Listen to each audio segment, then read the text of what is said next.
Hello hello, बोल अमृता, मी कविता बोलतेय. तू कसं ओळखलंस? मला तुझ्या नाडीचे ठोके स्पष्ट ऐकू येत आहेत मुली, आणि आता तर तुझी नस ओळखते मी. बोला, हार्ट रेट का वाढलाय? का धडधडताय? धडधडत नाहीये, धडकी भरलीये. कुणीतरी मणभर वजनाचा दगड मनावर ठेवलाय ना असं वाटतंय. काय झालंय? काय कळलंय मला सांग. आज मला एक पूर्ण सत्य कळलं. मी मुसलमान आहे. मेजर नसीम इनामदार हे माझे वडील. माझी आई मूळची कोटकर. मी ज्यांच्या घरात वाढले, ज्यांना मी बाबा म्हणायचे, त्या जयंत कोटकरांची धाकटी बहीण ती माझी आई. अनघा तिचं नाव. सगळे संस्कार चालीरीती या हिंदू घरातल्याच. पण माझं अमृता कोटकर हे अस्तित्व, जिला मी आई म्हणायचे, तिनंच पुसून टाकलं. भावनेच्या भरात, पोटच्या पोरीच्या प्रेमाखातर. आणि माझी ओळखच हरवली.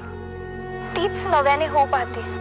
नसीम इनामदारांची मुलगी, मुसलमान घरातली. मी काय करू सांग? आत्ता फक्त स्वतःतल्या माणसाला जाग ठेव, तीच ओळख ठेव.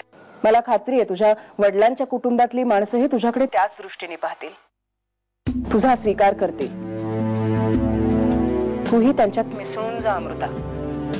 अगं, तुझं रक्ताचं नातं आहे त्या घराशी. ते रक्तच तुला सांगेल धर्मापलीकडचं प्रेमतत्व, माणसाच्या माणूसपणावरच्या प्रेमाचं तत्व. अगं, ईश्वराची रूप अनेक असली तरी तो एकच आहे. तो तुला मार्ग दाखवेल. तू निश्चिंत राहा. हाय, सॉरी ट्रॅफिक होता म्हणून लेट झालो. बरं बोल, काय नवीन बातमी? सुरुची तू भेटायला बोलवलंस ना की धस्सच होतं माहिती. मला तुझ्याशी बोलायला जरा ऑकवर्ड वाटतंय. सुरुची ऑकवर्ड काय त्यात? बोल ना.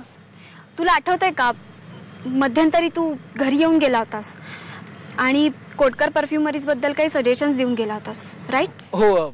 काही फायदा झाला त्याचा? सध्या अरे, कोटकर परफ्युमरीजच्या समस्या आता कुठल्याही सजेशन्सच्या पलीकडे गेल्यात. कोटकर परफ्युमरीजला मदत करशील का? अगं, मला नक्की आवडेल. म्हणजे मला हेच तर हवं होतं. माझ्याकडे खूप आयडियाज आहेत, पण माझ्याकडे यंत्रसामग्री नाही जी कोटकर परफ्युमरीजकडे आहे. ती माझ्यासाठी सुद्धा खूप मोठी संधी आहे. आणि तुम्ही जवळचेच लोक आहात ना. हो, थँक्स. काय रडू नकोस.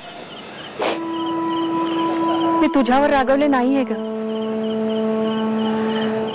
पण काय आहे ना अमृता,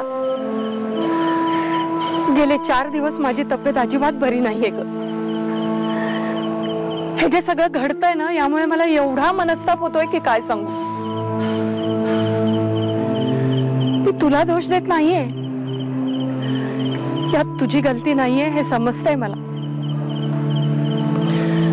पण चुकून कधी तुझ्यावर राग निघाला तर समजावून घे, एवढंच. हे बघा, आपल्या युनिट्सच्या चेंजेसचं कोटेशन सत्याने मेल केलंय. मला वाटतं आई, बाबा इतकी वर्ष या बिझनेस मध्ये आहेत, तरी त्यांनाही एवढं नॉलेज नसेल तेवढं सत्याला नॉलेज आहे, तेवढी माहिती आहे. हो ना, काय करणार? सगळं ज्ञान माहिती घरात उपलब्ध आहे. दळणवळण किती सोपं झालंय सांग. घरामागच्या परसात गेल्यासारखा माणूस परदेशात जाऊन येतो हल्ली. आणि पूर्वी असं नव्हतं. सगळे भाऊ मोठे होते, ऐकावं लागायचंच ना.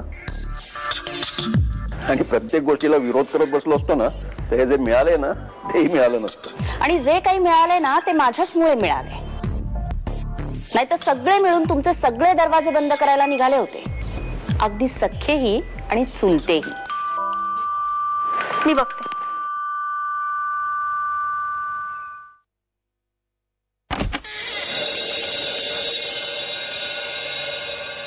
हाय, कोण पाहिजे? मी मेजर इनाम.